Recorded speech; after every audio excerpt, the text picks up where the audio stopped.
Metal, written by Jeremy Biggs.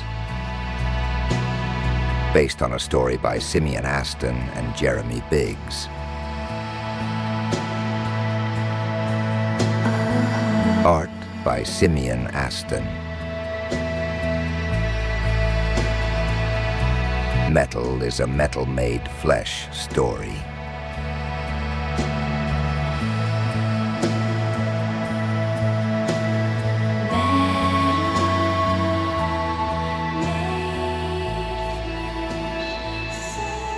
Part 1, Maximum Entropy.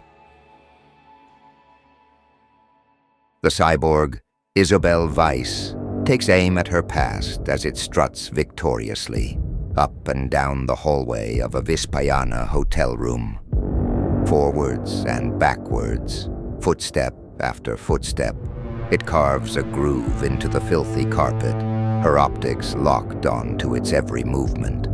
She sees the target gesticulating wildly to the six-armed creature splayed on the makeshift junk throne in front of the window. Two marks celebrating the fall of the old regime, toasting their success. A new king is in town, but not for long. No one fucks with Isabel Weiss. This is the third time the target has been caught in her crosshairs.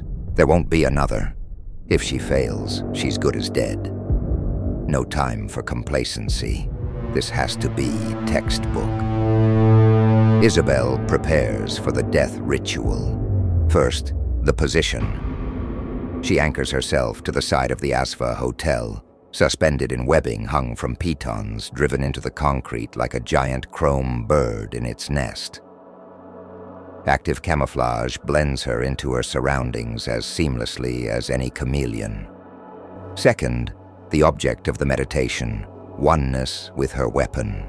Mind clear as liquid coolant, she assembles the rifle, scanning each piece as if it were her own limb, connecting every part until there is glorious unity.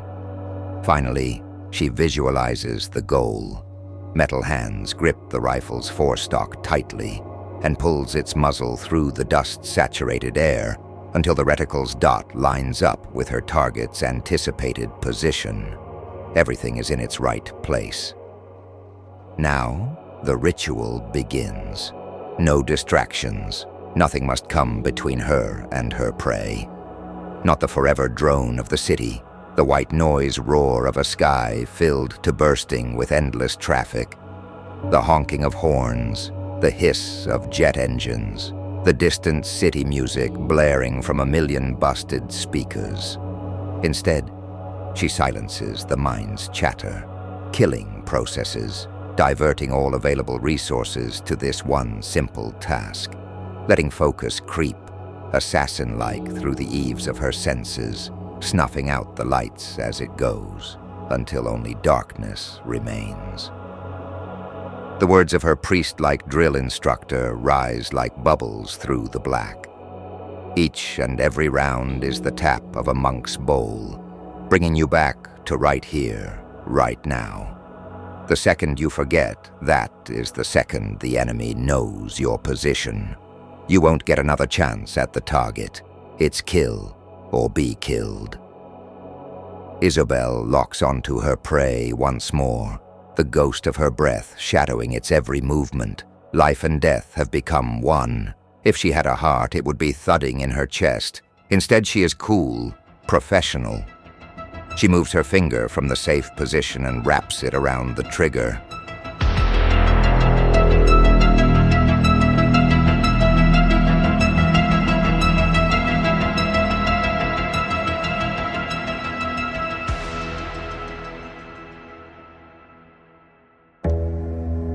Flesh is weakness.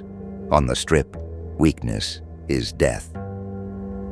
Isabel ran the mantra on a loop as she stood on the edge of darkness, eyes bright and predatory, shining chrome yellow, her cybernetic body gleaming dully beneath the flickering neon. The other hookers lined up along the curb, their meat on display like ripe cuts in a butcher's window. Up and down the sidewalk, they teetered on needle-like high heels, peacock-chested, rolling their hips in exaggerated displays of sexuality.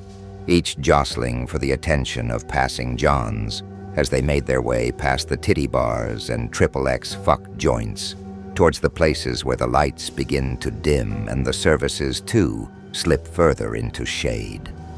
The secret was to catch their marks before they ventured beyond the twilight, to the places entertainers should never go, to where taboos were stretched, then broken.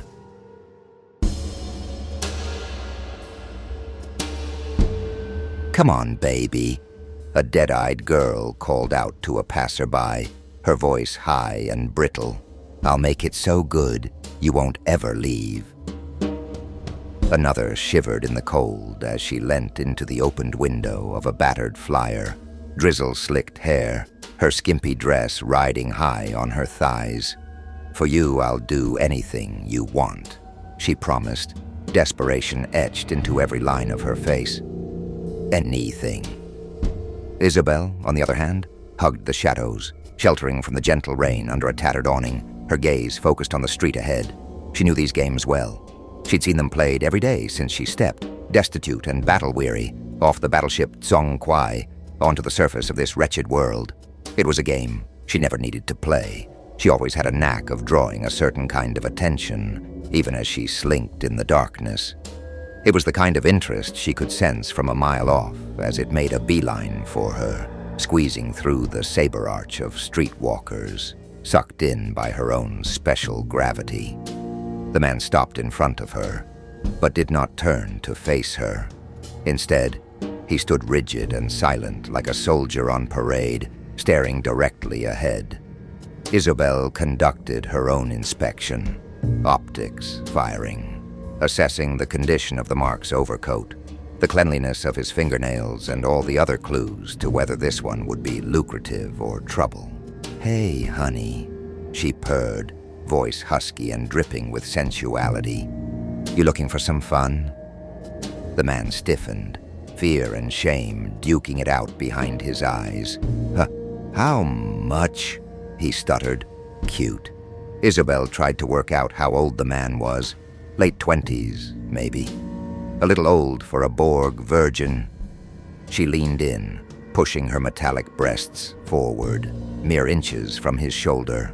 "For you, lover. 300 bits. 30 minutes of pure heaven. Full service."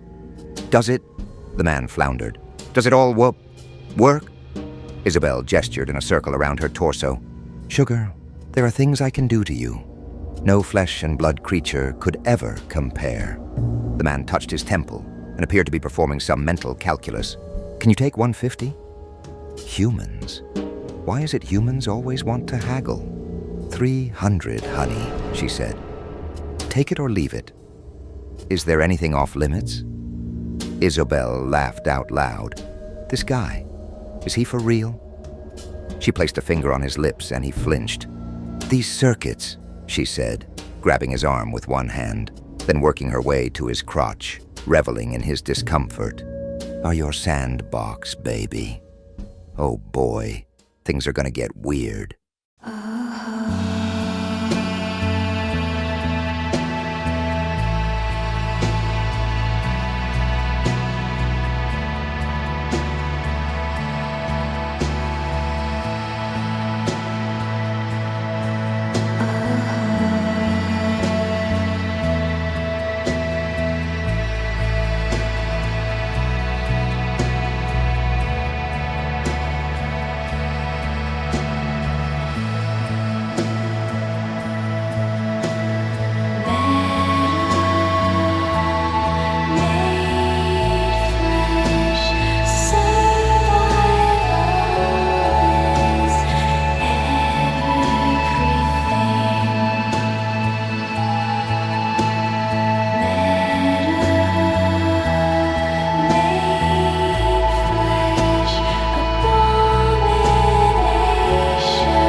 Shh.